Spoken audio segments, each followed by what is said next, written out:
Why go ultralight or even more lightweight? And is it all about what you lose, or is it about what you add? I'm Doug, this is Backcountry Pilgrim. Let's talk about it.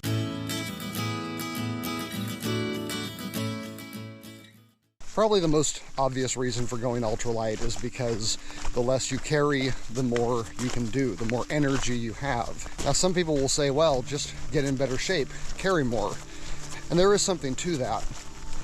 However, I think the bigger issue is that no matter what your fitness level, going lightweight is going to help you, because the less you carry, the more energy you're going to have. The more energy you have, the farther you can go. The less your muscles have to work, the less pain you're going to be in, the better sleep you're going to get. And that too increases your energy and your strength to keep going. I don't backpack to carry stuff, I carry stuff to backpack. And if I can go farther and see cooler things by carrying less, that seems like a pretty good idea. So the first principle of going ultralight or lightweight is that it's not so much about losing ounces and pounds as it is about gaining miles and memories. Whether it's less fatigue, more sleep, or more energy, you're going to be able to do more if you carry less. Now, maybe you don't think you care that much about miles, and I understand. I think that's actually kind of a good thing. But let's do a little thought experiment to see why it might be important anyway. Suppose you decided you wanted to take a 30-mile backpacking trip. You think you're going to be able to do about 10 miles a day backpacking. So you figure you need 3 days to take this trip. You take those 3 days off of work, plus another 1 or 2 for travel, and you're on your way. Now imagine if by dropping the weight of some of your gear, you could get down to something closer to a day pack kind of feel, and you think, you know what, in that case, I could probably do 15 miles a day. Now at this point, all you've done is shaved off a day, right? But no, you've actually done more. Because going from a 3-day backpacking trip to a 2-day backpacking trip means that now, in addition to your regular gear, instead of carrying 3 days of food, 3 days of fuel, 3 days of water, and 3 days of anything else that you go through each day, you now only need 2. And those 2 days worth of daily supplies are also going to weigh less than the 3 days, so now your pack weight has dropped even more. Each time you take time off of your trip, you're also taking weight off of your back. It's not so much about saving the days though. You see, imagine if you took 3 days to do a trip that you could get done in 1 day. You could add in that side trail. You could add in that peak bag. You could add in that rock climb. You could add in that lake swim. By dropping weight, you could actually be adding to your trip because you don't have to spend all of your time hiking. Another reason for going more lightweight or even ultralight with your gear is actually to bring more gear or heavier gear.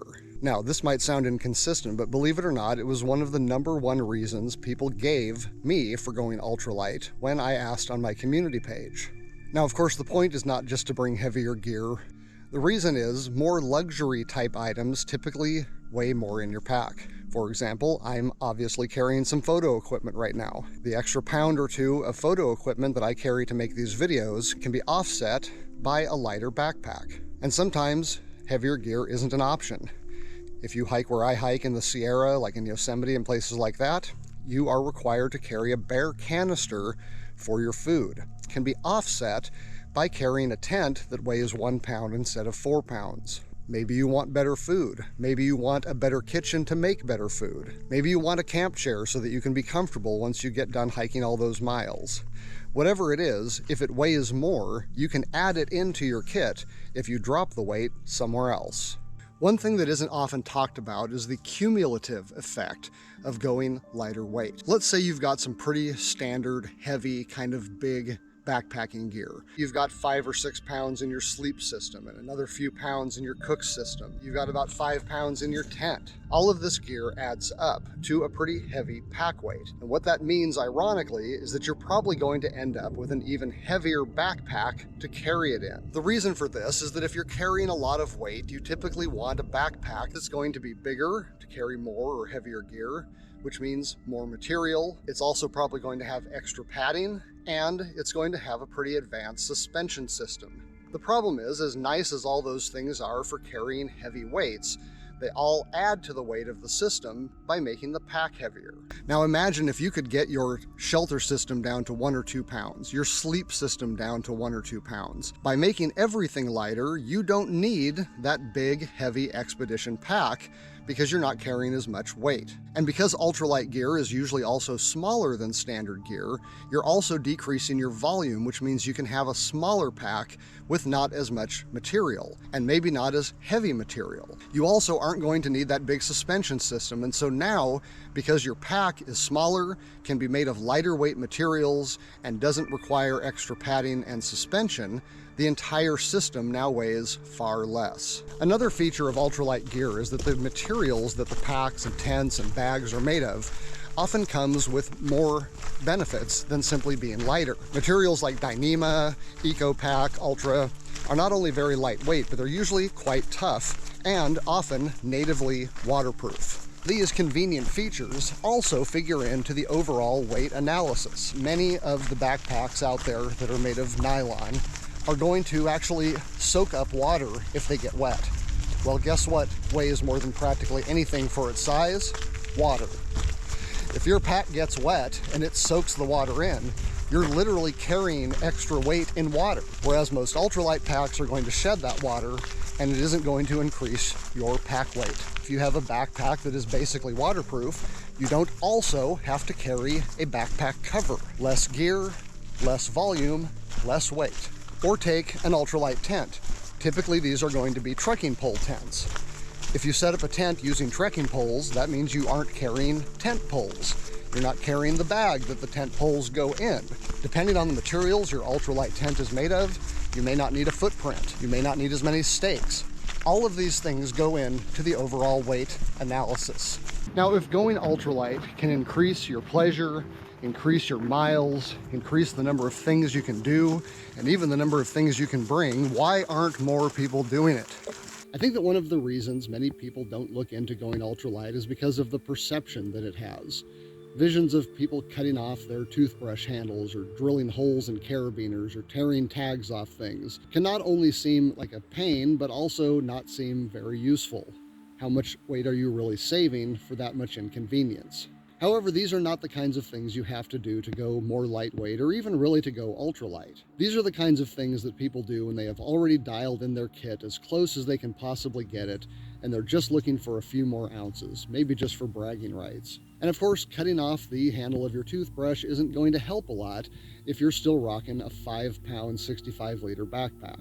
Another thing that I think keeps people away from looking into lightweight or ultralight options is their availability. You can't walk into your local REI and find the kinds of things that most ultralight backpackers want. Much of the ultralight gear out there is very much still a part of what's called the cottage industry, people literally making packs and tents and things like that out of their garage. And that is going to get more expensive because you're paying someone in America to make you something instead of just buying something made in China. However, the increased price of ultralight gear is also something of a myth.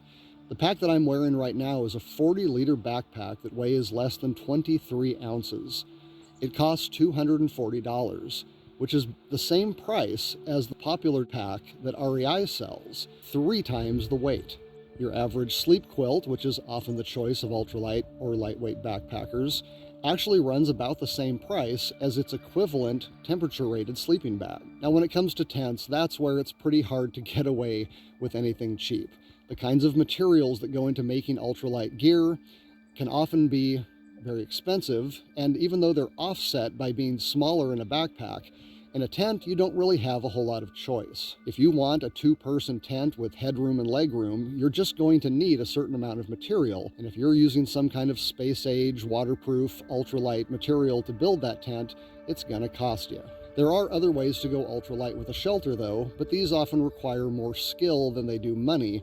And that is another reason that I think many people don't look at going ultralight. Packing an ultralight backpack is not as easy as packing one with a lot of pockets. Setting up a trekking pole tent is not as easy as setting up a freestanding tent with its own poles. Sleeping in a quilt is not as easy as getting into a sleeping bag. Now, all of these challenges can be overcome, and the first time you put on an ultralight kit and you think, oh my gosh, is this all I have to carry?